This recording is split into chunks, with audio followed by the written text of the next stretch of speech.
Em nome do Pai, do Filho e do Espírito Santo. Amém. Inspirai, Senhor, as nossas ações e ajudai-nos a realizá-las, para que em vós comece e para vós termine tudo aquilo que fizermos por Cristo nosso Senhor. Amém. Nossa Senhora, sede da sabedoria, rogai por nós. Santo Tomás de Aquino, rogai por nós. Em nome do Pai, e do Filho e do Espírito Santo. Amém.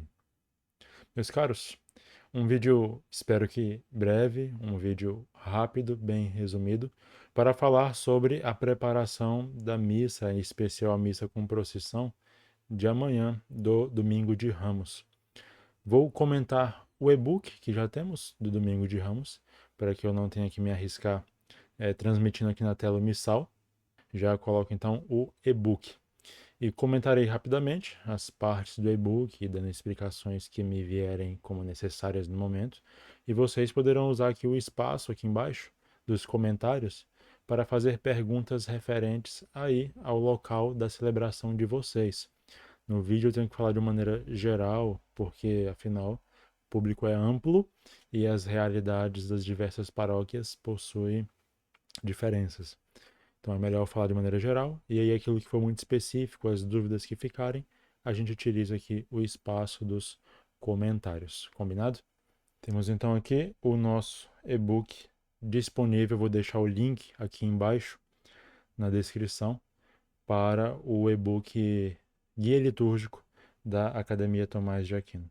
Primeiríssima coisa, o que teremos de diferente nessa missa em relação a uma missa dominical? Existem três formas de iniciar esta missa. As duas primeiras formas, preste atenção, normalmente são numa única missa principal. As demais missas, por exemplo, as missas na comunidade, nas comunidades, ou uma segunda missa na matriz, normalmente será pela terceira forma. A primeira forma é a forma com procissão. As pessoas com o padre se reúnem num lugar diferente daquele em que será a missa, e normalmente a missa na igreja matriz, então o e-book tratará como se fosse a igreja matriz. Diferente deste lugar, um outro lugar separado, de onde se faz o início ali da invocação à Trindade, bênção dos ramos, a proclamação do primeiro evangelho, e depois se faz a procissão deste lugar de encontro até o local da missa. Essa é a primeira forma. A segunda forma é a entrada solene.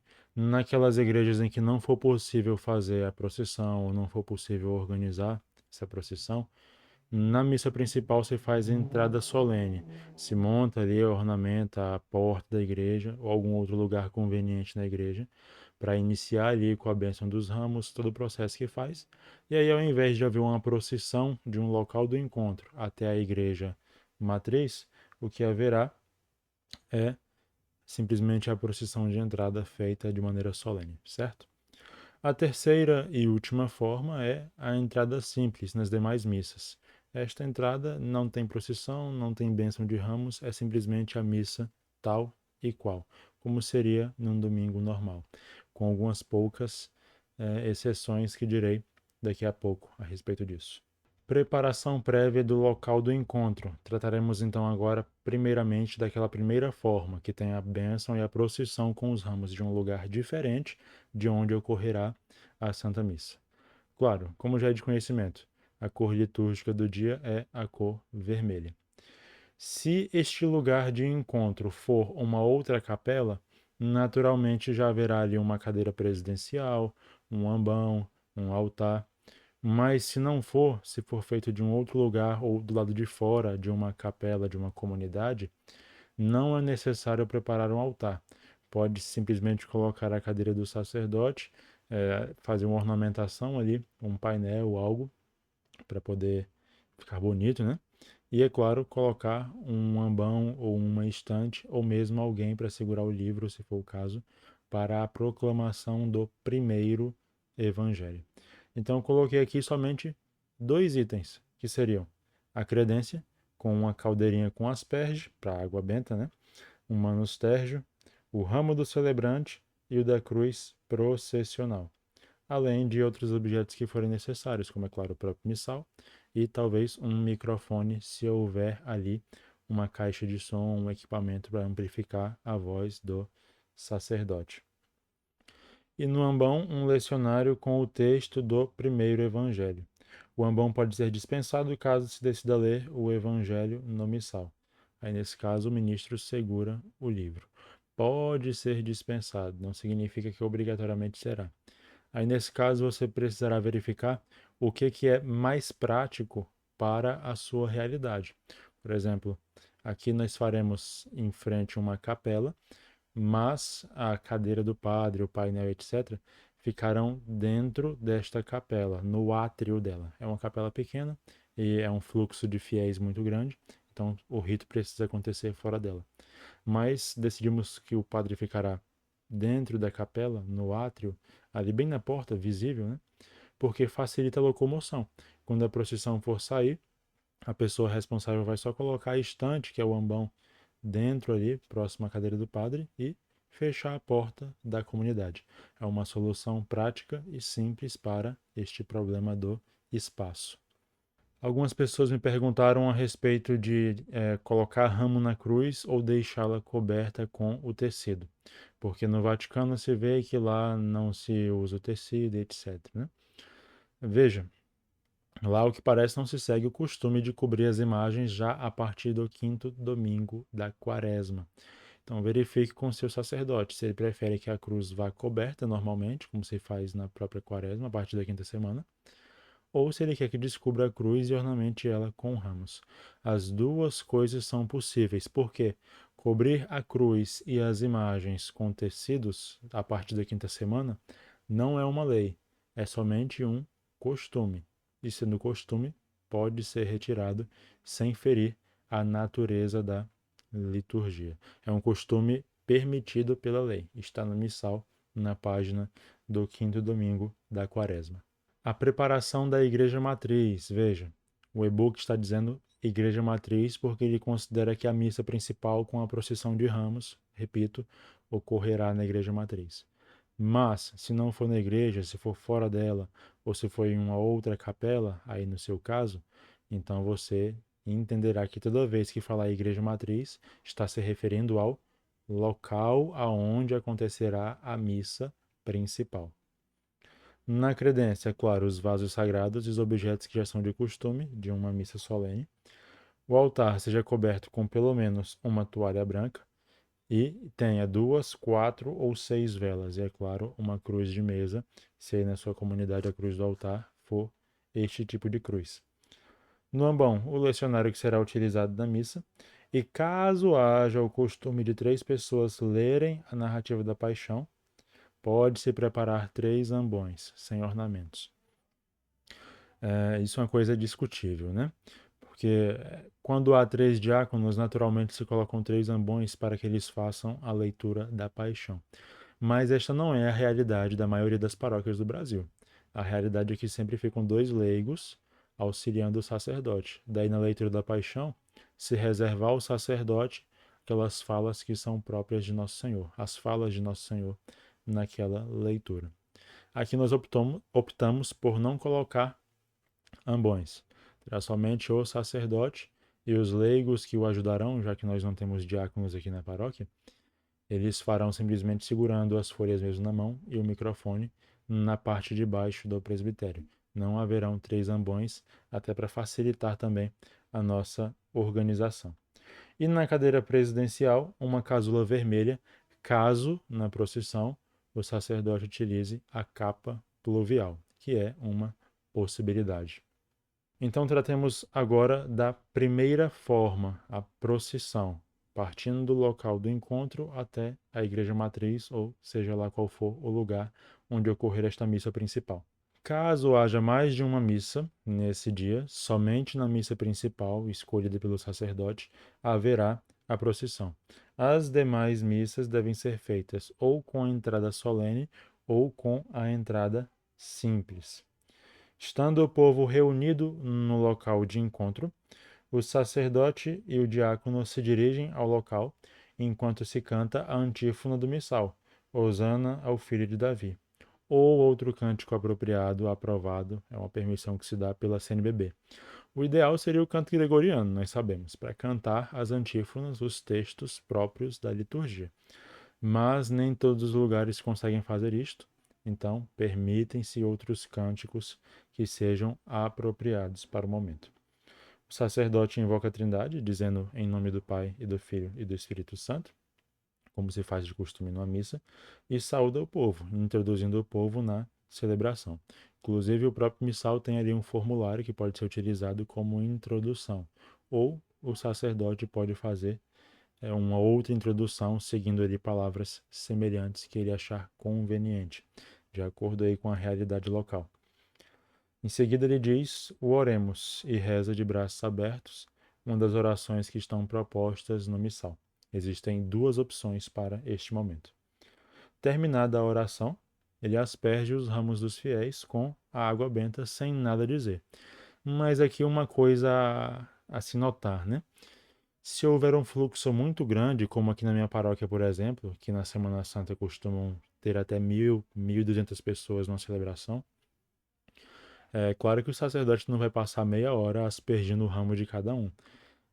Esse rito da aspersão, o Papa, por exemplo, faz assim, o sacerdote pode simplesmente jogar, aspergir de maneira simbólica, na frente, à esquerda e à direita. A água não precisa tocar todos os ramos para que eles sejam abençoados, certo? Então é apenas um detalhe a se notar, para que não se prolongue muito esse momento. Agora, se realmente quiser passar pessoa em pessoa num corredor aspergindo esses ramos, também é uma possibilidade. O diácono, então, ou na falta dele, o próprio sacerdote ou um concelebrante, proclama o primeiro evangelho do dia, que corresponde ao ano litúrgico celebrado. Este ano de 2025 será o ano C, portanto, o evangelho de Lucas. E este momento pode ser feito do mesmo modo como se faz na missa, com incenso e com as velas. Na verdade, havendo incenso e velas na procissão, é bom que estes sejam utilizados neste primeiro evangelho. Então, o sacerdote coloca o incenso normalmente, depois o turible na veta e as velas se dirigem ao ambão normalmente. O sacerdote, ou o diácono no caso, incensa o lecionário ou missal antes de fazer a proclamação. Do mesmo modo como se faria numa missa de domingo, uma missa solene, ali no momento da aclamação ao evangelho. Isto é feito neste primeiro evangelho. Após esse primeiro evangelho, o sacerdote pode fazer uma brevíssima homilia. Por exemplo, utilizar este momento para explicar o sentido da procissão, da penitência, fazer uma introdução a essa espiritualidade da Semana Santa. Mas uma coisa bastante breve. Depois, ele convida o povo para a procissão, com uma das fórmulas propostas no missal. Existem lá dois versículos, duas proposições que podem ser feitas. Se houver diácono, quem faz é o diácono. No e-book existe um apêndice mostrando como que se posiciona cada pessoa nessa procissão. Ele estará no final do e-book, na página 13. Mas, com a magia imediata do corte da edição, eu vou demonstrar logo como se monta a procissão para depois tratarmos das formas seguintes de missa. Muito bem, então temos aqui o formato da nossa procissão. Essa setinha aqui do lado está mostrando para onde caminha a procissão, a frente da procissão, para onde ela se direciona.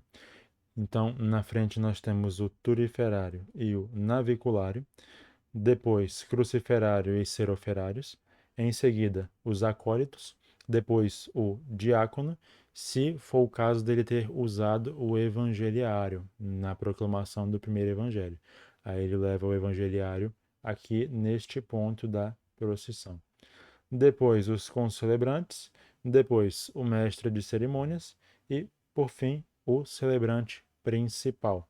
Eu coloquei dois acólitos ao lado do celebrante principal, mas por quê? Se ele for de capa, é um costume tradicional erguer as pontas da capa.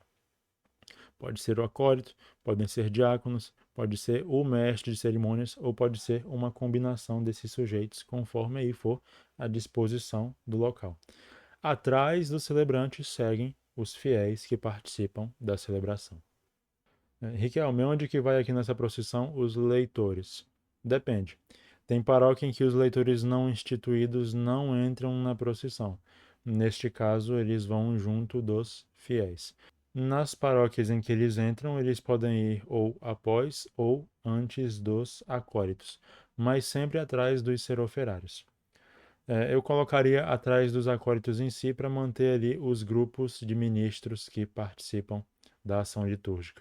Retornando, então, a procissão segue até o local onde ocorrerá a missa principal. Chegando lá, o sacerdote saúda o altar normalmente e incensa ele. Olhando para o missal atual, a atual edição do missal, parece que o sacerdote primeiro incensa o altar e depois troca a capa pela casula.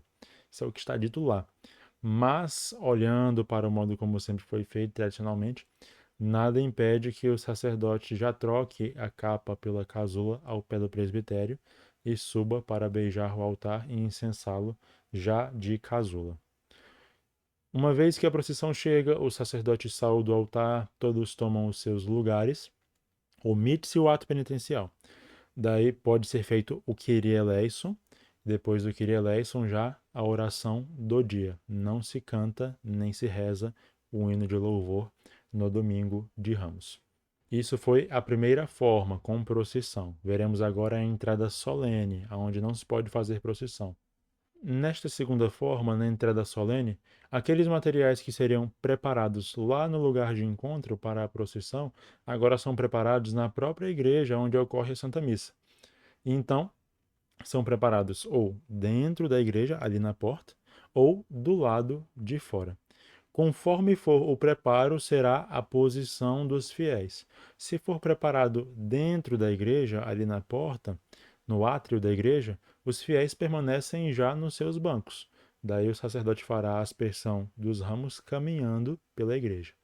Ou, se for preparado fora da igreja, os fiéis podem começar a missa também do lado de fora da igreja. Então o rito acontece ali fora e depois todos entram para o templo. Independente da organização, tanto dentro como fora, o rito acontecerá da mesma forma como aconteceria lá no local do encontro. Então tem a invocação à Trindade, tem uma saudação, a introdução ali ao momento, depois a bênção e a aspersão dos ramos e a proclamação do primeiro evangelho. Só que, claro, já que é na própria igreja, será feito de maneira mais contida, observando ali a disposição do espaço e o modo como ele permite que tudo seja feito, adaptando-se ao espaço do lugar. Claro, neste caso a homilia é omitida porque a procissão será curtíssima, somente ali o corredor da igreja, e já haverá uma homilia após a leitura da paixão. Terminado então a proclamação do primeiro evangelho, a procissão de entrada já avança pelo corredor central em direção ao presbitério e tudo ocorre como foi dito. Chegando lá o sacerdote beija o altar, incensa, vai para a cadeira presidencial, é feito o Kyrie eleison, depois a oração do dia. Isso é a entrada solene. Veremos agora a entrada simples para os lugares ou aquelas missas em que não haverá procissão e nem a bênção dos ramos. A entrada simples é, como o próprio nome sugere, simples, como se fosse uma missa normal de domingo. O sacerdote entra com a procissão de entrada e o canto de entrada, beija o altar, incensa ele e vai para a cadeira. Na cadeira, ele invoca a Trindade, faz a saudação e depois o ato penitencial, já que não houve bênção dos ramos e nem a procissão com eles. Depois do ato penitencial, já vamos direto para a oração coleta, a oração do dia. Lembrando, não se canta o hino de louvor e nem se reza na missa do Domingo de Ramos. Então veja que é preciso aí avaliar a aplicabilidade dessas três formas de iniciar a missa. O que é o ideal? Uma missa principal, onde se concentra o maior fluxo de fiéis da paróquia, para fazer a bênção dos ramos e a procissão. Numa segunda missa, que houver uma grande concentração, como normalmente ocorre numa igreja matriz, nada impede que se faça novamente a bênção dos ramos, mas neste caso será com a entrada solene. A procissão será sempre só uma das missas pode ter a procissão. Faz entrada solene, abençoa os ramos e procede com a Santa Missa. As demais missas, onde houver um menor fluxo de fiéis, como por exemplo nas comunidades, aí se faz a entrada simples. Independente da forma de iniciar a missa, uma dessas três, seguiremos do modo como direi agora. Na liturgia da palavra, você tem uma primeira leitura, um salmo, uma segunda leitura e uma aclamação ao Evangelho, que, lembrando, ainda não se canta o Aleluia, ele será entoado somente na Vigília Pascal. Para este segundo Evangelho, não se leva incenso e não se leva velas. Os coroinhas aí fiquem atentos. Não se usa esses dois, porque não é a proclamação do Evangelho, mas é a leitura da paixão. Riquelme, e se for a missa simples, que não tem lá o primeiro evangelho, não tem bênção de ramo, não tem procissão, é do mesmo jeito? É do mesmo jeito.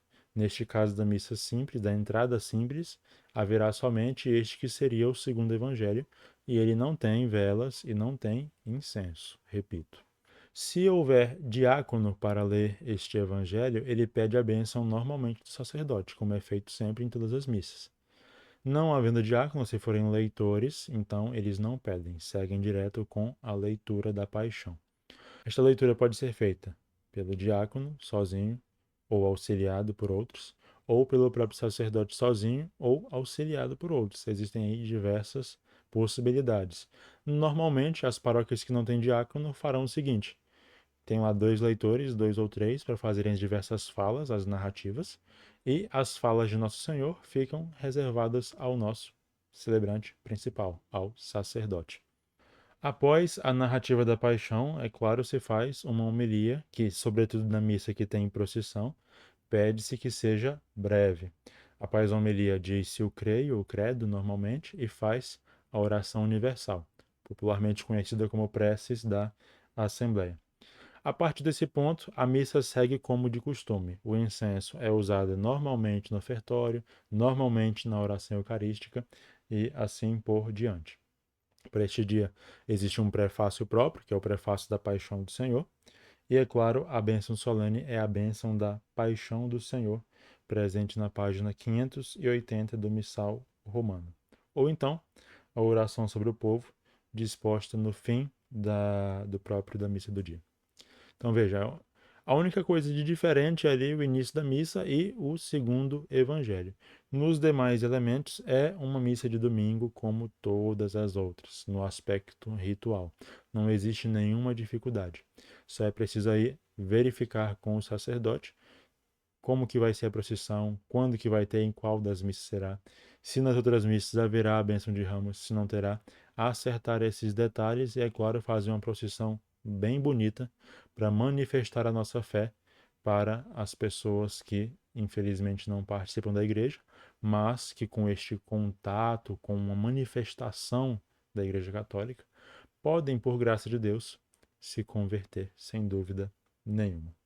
Veja que este e-book não substitui o uso do missal romano e do lecionário. Aqui ele traz somente um condensamento, digamos assim, uma condensação é a palavra mais correta, das diversas normas e orientações para este dia. Se você tem alguma dúvida específica, utilize o espaço dos comentários aqui embaixo e eu responderei o quanto antes, já que a missa já está bem aí em cima da hora.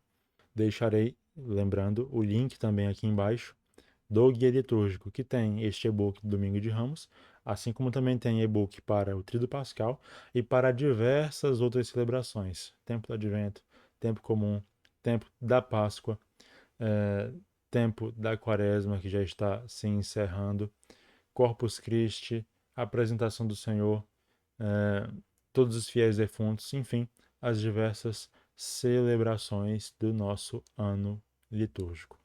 Muito obrigado pela atenção e viva Cristo Rei!